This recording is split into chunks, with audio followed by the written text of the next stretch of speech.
Most people think they're just talking, but they're not. They're building things like relationships, results, and reputations. And today I'm going to show you these 6 speaking habits that are quietly shaping your life, whether you realize it or not. When using these habits, you're not describing life, you're constructing it. I ran a multi-city company in the construction industry, employed somewhere around the number of 1,500 people over the years, and I learnt firsthand that poor communication costs you more than just money.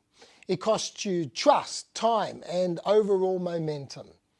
However, the real build started when I exited that industry after 25 years, and I went from building buildings to building people. Becoming certified in and using the tools of ontology. I'm now here to make ontology simple because in my experience, most of what's out there is too academic, too clean, and frankly, too boring for people to want to apply it. Almost every time I bring up the subject, people ask me, what even is that? The thing is, it's not sexy enough for people to want it. But once they understand it, they realize it's something that they need and they can action right away. Now, I'm not doing this in a suit and a corporate polished tone. There's plenty of other people doing that out there. I'm doing it in real life with grit, relatable language, common examples, and my own style that suits the practical person.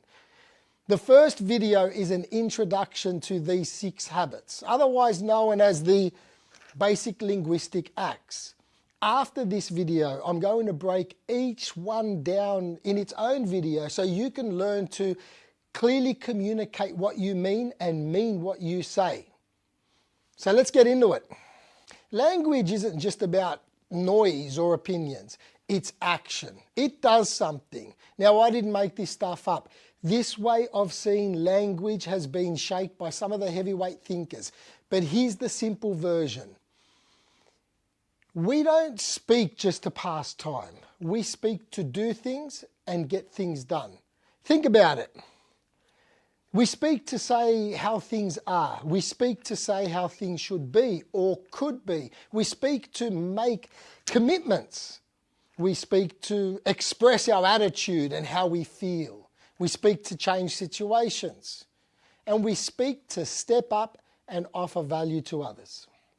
This isn't just talking, it's action. And once you start listening for this in yourself, you realize just how much power your mouth holds and how often you're giving this power away. In ontology, which is basically the study of our way of being, who we be, we call these actions the Basic Linguistic Acts. But don't get caught up in the name. These are real life speaking moves behind every decision, every agreement, every breakdown, every turning point and breakthrough. Think of them as foundational tools for what is possible. And you've been using them your whole life, but you've never been taught how to use them properly, with intention. It's like using a fork to eat your soup. It's going to get the job done, kind of, in an inefficient and messy kind of way. Whether you're running a business, raising kids, managing a team, or just trying to get your life together, you are using these basic linguistic acts, these speaking habits constantly. So let's break them down one at a time. The first one is assertions.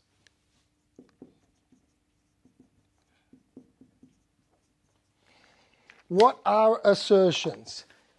These are what is deemed to be true at the time. Facts, what is verifiable, things that we can substantiate. For example, right now it's raining. She's 34 years old. I'm now talking to a camera. In a world full of BS, assertions, they build trust. Because what they do is they cut through the confusion. But here's the thing, most people think they're making assertions when they're actually throwing around assessments. What are assessments now? Let's distinguish the difference. Assessments, I'm going to put that over here for a reason.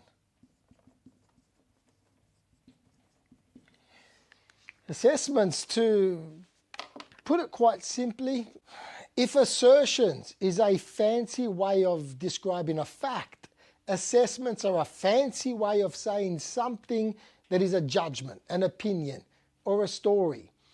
Things like, she's lazy, he doesn't care. You are all paying attention right now to what I'm saying. So none of this is really factual. It's your lens, or it's my lens for the last point.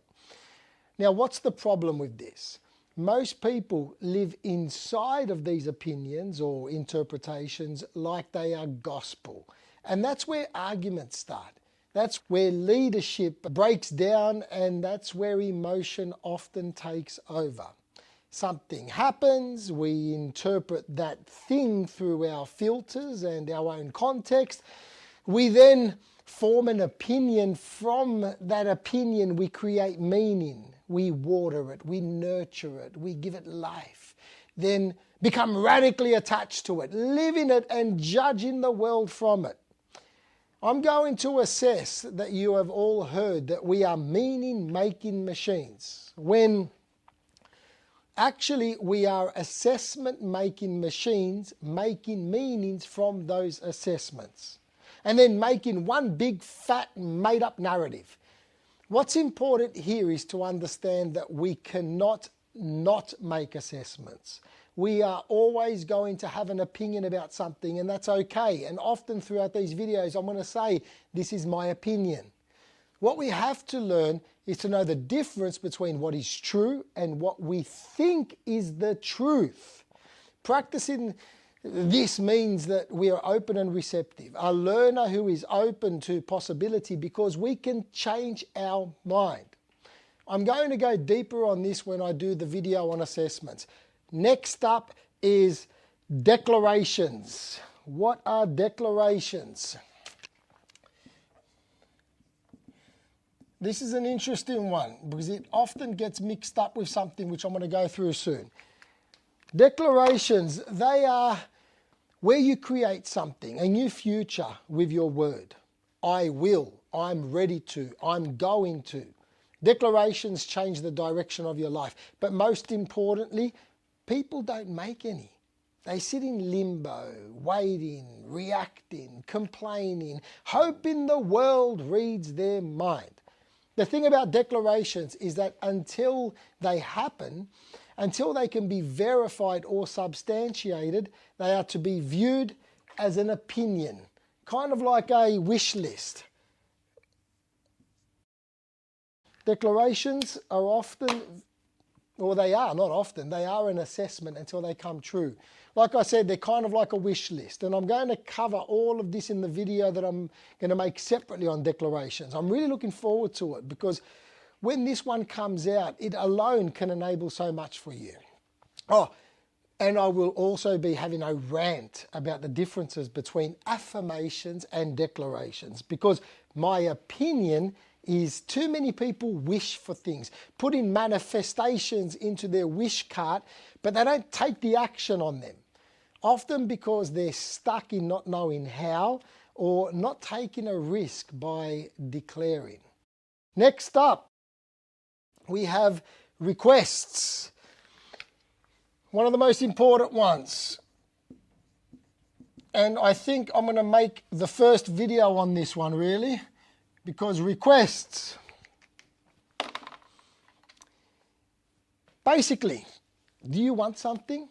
Ask for it. Not a hint, not a sign, not silent pressure, a clean, clear, direct ask. Now, we make requests to take care of our concerns, and it's more than simply asking. Things like, can you pick up the kids tonight? Can you deliver that thing by the end of the week?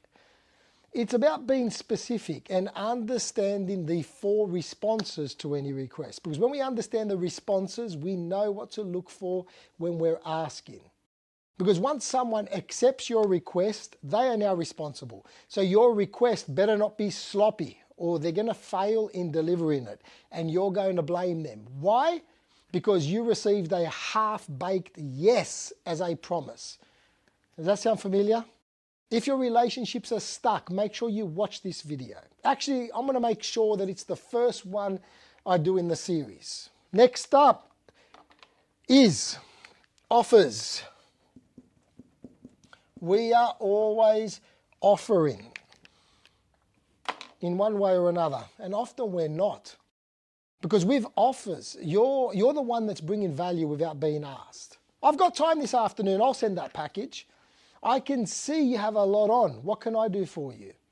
When offers come from a genuine place, what they do is they create goodwill, because when making them, we are taking care of somebody else's concerns. When they come out of things like guilt, people-pleasing, or obligation, you're most likely building resentment or burnout, this overwhelm, and even scorekeeping. In offers, you carry the responsibility. So don't offer what you don't mean. Don't communicate shallow offers, because if the person takes you up on it, they hear your offer as a promise. And that leads us to the next one, the last one, the sixth one, which is promises. Excuse the messy handwriting. It's an interesting thing with promises, and I'm going to get into this because I've been throwing the word around a bit. So, like I said, I've been using the word promise a few times now. Why is this? Because it's personal leadership. It's a commitment to another person. It's telling people, you've got my word. Promises, they build trust. And you say you're going to do something, you do it. I'll be there at 3 o'clock. I'll return it by tomorrow. I'll get it done. All of these are heard. They're heard and received as promises, even if you didn't mean them that way, or specifically even use the word. If you accept a request, yeah, I'll do it. You've just made a promise. If a person accepts your offer, I'm in. Yeah, that'll be great if you can do that for me. They're trusting that you're going to deliver. They heard a promise. Don't make weak ones. Don't break strong ones, because your promises, what they do is they show people who you are. Also, when I break down this video, I'm going to go through what a slippery promise sounds like and how we unknowingly commit to things in a non-committal way. So these are the 6 basic linguistic acts. However, there are subsets connected to these. Distinctions around trust, which envelopes all of this, and how to respond to a request. So I'm going to connect those elements within this series. So it's probably going to be around 8 videos, maybe more. We'll see how it goes. So why does all this matter? Why does it all matter that we understand all this stuff? Most people speak on autopilot. They throw their opinions around like they're facts. They make weak promises that they never meant to keep. And then they complain instead of making requests. Start living passively. So it is so automatic that most people don't even know that this is happening. Then they get upset that other people don't deliver. They avoid declarations, so no one knows what they stand for. And they wonder why things or situations feel stuck. Life goes in circles and they're not really taken seriously.